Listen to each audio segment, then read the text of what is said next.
There isn't anything that you need to get done. It's just that you want to live life in a joyful way. And when time is passing and you're not joyful, then something's really out of whack with that, because there's no place that you're going to get to that's going to be any better. You cannot follow an unpleasant path and end up at a destination where you want to be. And so we want the destination of where you want to be, wherever feels good from where you are right now, because that's all you can do. Feel how this all fits? You've been listening to us for a while. You have, haven't you? You've been with us through the Law of Attraction series. Did you go upstream and downstream with us? Were you on the high-flying disc with us? Did you get in the vortex with us? And now we're asking you to create an atmosphere so that you can turn your thoughts to things. In other words, you've been listening to us for a while, and everything that we've been talking about from the beginning of our first interaction with you is to help you to understand that you are pure positive energy looking for a place to be glad. That's who you are. You're just looking for a place to have a wonderful experience now. And if you're having less than a wonderful experience, something's out of whack, and it's not us. Because we're having a wonderful experience. We're having a wonderful experience. And if you're not, it's because you're doing something different than we're doing. You're thinking differently about it, you see. You've got this figured out. Just be playful about it. And take score less of the time. Let the score that you take, if you must take score, be, how fun is this? Esther says to us every day that her favorite feeling is clarity. And then she'll say, or fun. I want to feel clear, but I like to have fun. And then she'll say, fun is my favorite thing. I love being playful or clear. I love to be clear and playful. I love to have fun. I love the feeling of clarity, and I love the feeling of fun, and I love the feeling of new. I love the feeling of new. I love the feeling of new, which doesn't feel clarity in the beginning, but it is fun. I love the feeling of fun that then turns to clarity. Ooh, I love fun and clarity. I just love fun and clarity so much. And new. I love the new so much. I love the new so much, but I love clarity so much. I love clarity and fun and new so much. And we say, you're on the same vibration that we are. New exposure, new experience, new life, new opportunities. You don't want sameness. You want newness. You really do. But in newness, often there is insecurity. You don't want insecurity. You want security. But sometimes the feeling of newness makes you feel insecure. And then the insecurity becomes the dominant vibration within you, so you don't reach for newness, and then you get bored. And then you get going on that cycle, you see. Where if we could convince you, and we believe we nearly have, that you have control over the way you feel, that if you will take a notebook and just simply write these emotional words and stay focused on them long enough that you actually feel movement within your vibrational center, you will push the reset button. You will change your point of attraction. You will change your relationship with everything and everyone. And it'll be a change for the good. You'll like it. Just try a little bit to realize the perfection of your path, rather than it's a step backward, or it's not moving as fast as I want, or it doesn't have these details. Instead, I'm right where I want to be. The timing is perfect. The timing is perfect. Isn't that perfect timing? Bridge falls, truck supports it long enough, nobody gets hurt. Perfect timing. Things of this physical world are dissolving, they are evolving, but timing. You have the option of what you call perfect timing. Timing, synchronization, rendezvous. Hear the harmony of those words. So the first harmony or rendezvous that you're seeking is that of source. Timing sometimes could be a condition.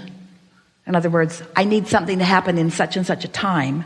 You can turn timing into a condition that will bite you in the foot.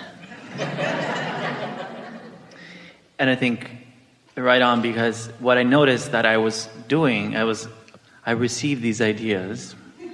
Yeah, I rendezvous with ideas. And I love it. It's just like so much fun. I get these great, cool stories, and like I want to do. And then I get very excited. It's just a fun process, okay? And then path unfolding. Really great. Yeah. I think I might get a little overexcited sometimes, and I tend to try to fill in my own grid. Maybe.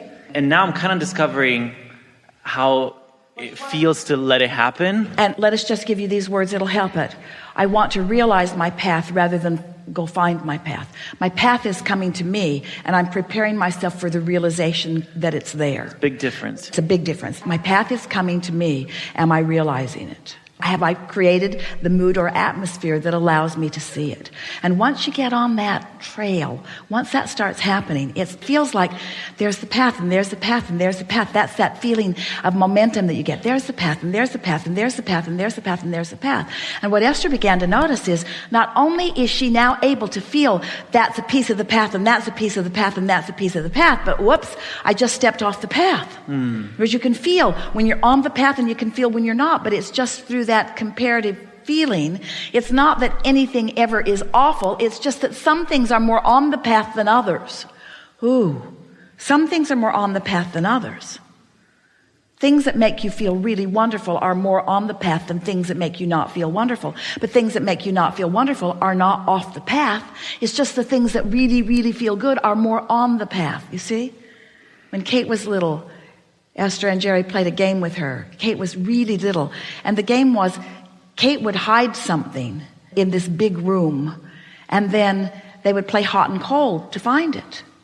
And she would say, you're getting warmer when they were getting closer to it, and you're getting colder when they would get further away from it.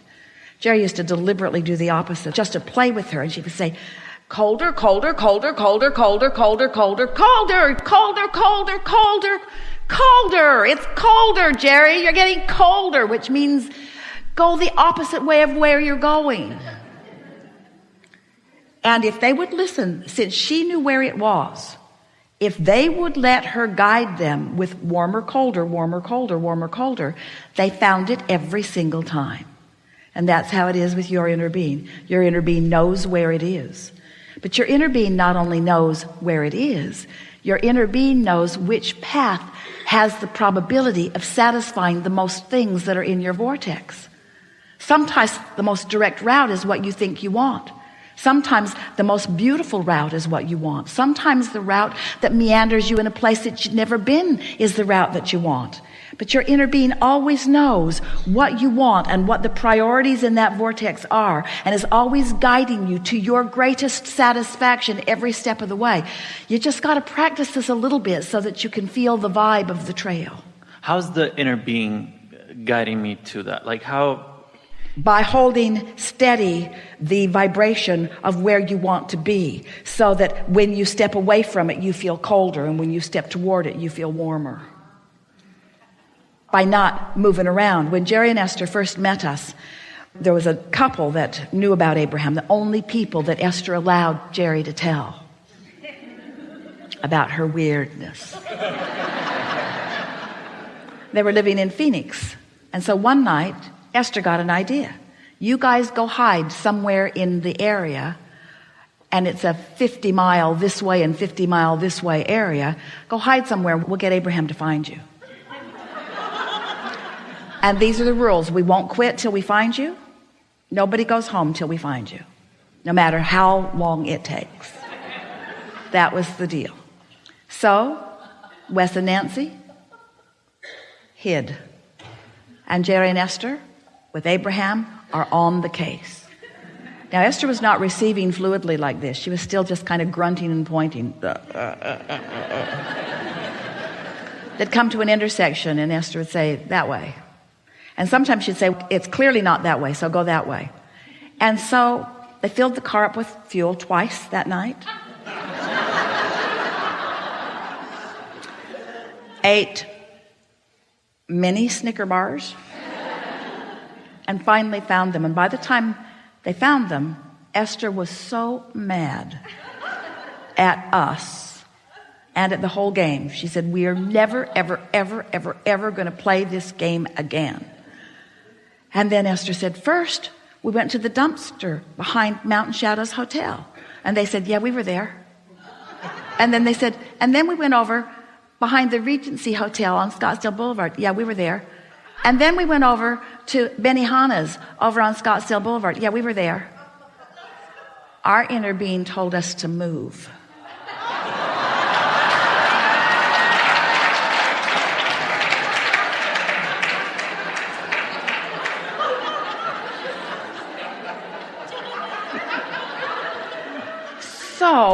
what we're getting at is you've launched these rockets. There's a trajectory in place before you even got into this physical body, and you've been contributing to it every day since. And there's a magnificent probability there for you.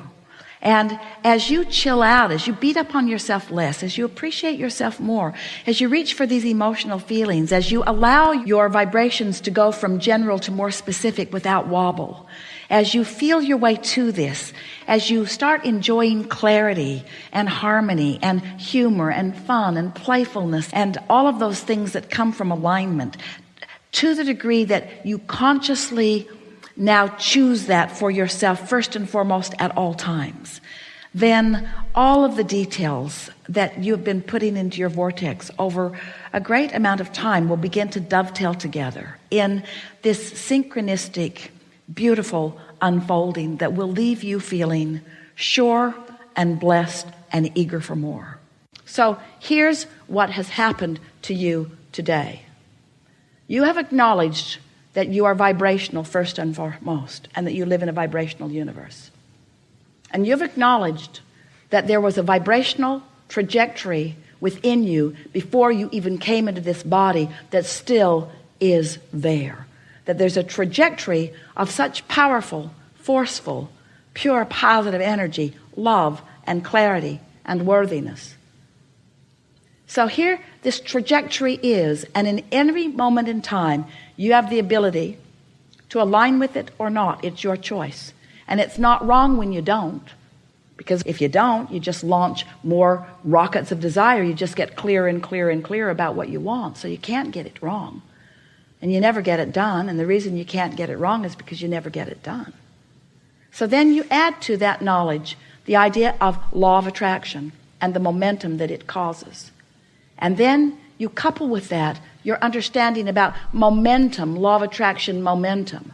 And then you think about the trajectory that you held before you were born and how good it feels to get on that path of love and how awful it feels to get on the path of hate. How good it feels to get on that path of self-appreciation and how awful it feels to get off that path of self-appreciation.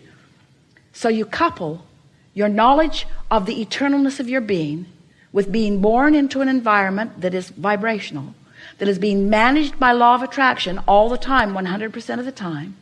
You acknowledge that you are emitting a signal all the time and that your signal can be felt by you. You can feel the wobble or not. You can feel the alignment or the resistance.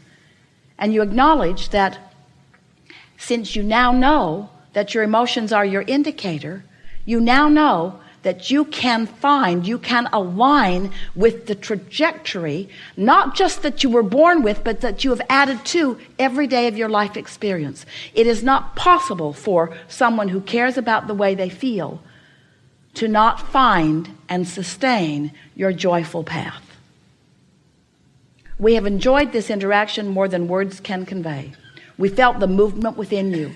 The reset button has been pushed. You are in a different place than you've ever been, and every relationship that you have is forever altered because of the shift in vibration that has taken place here today.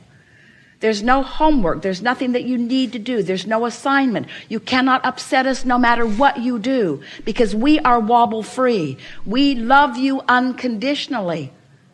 So don't do it for us. Find your alignment for the joy of the moment of alignment. And let that be the criteria by which you live your life. And then watch what happens in terms of the way you feel as you are moving forward. You are uplifters to the very core of your being. You came wanting others to understand how good life can be. But you can't give them what you're not predominantly living. So find it and then share it with everyone who law of attraction brings into your path. There is great love here for you. And as always, we remain joyously in your vortex.